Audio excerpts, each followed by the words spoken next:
Donald Trump doesn't want to fund Department of Hawaiian Homelands. The White House just released their budget request for fiscal year 2027, and it specifically names the Native Hawaiian Housing Block Program as a priority for elimination. I mean, the Trump administration tried to get rid of it last year. If Donald Trump and his goons had their way, there would be absolutely no funding for Department of Hawaiian Homelands. But the reason Donald Trump was unsuccessful last year is because Hawaii's congressional delegation stood up to him, especially Brian Schatz and Jill Tokuda. You know, when you compare last year's budget request to this year's, there's one key difference that stands out to me.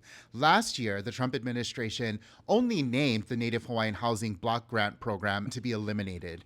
This year, they specified that Native Hawaiians are not a tribal nation, we are a racial group. That categorization matters. It indicates our political status. A tribal nation has political leverage. Racial groups do not.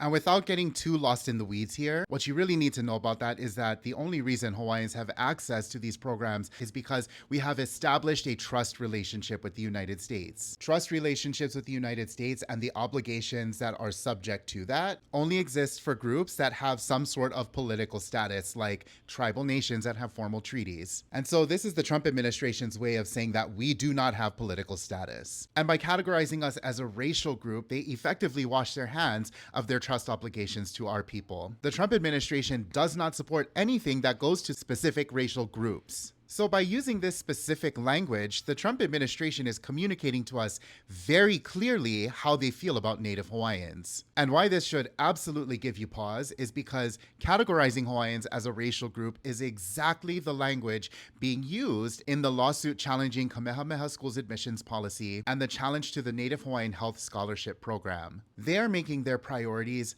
very clear.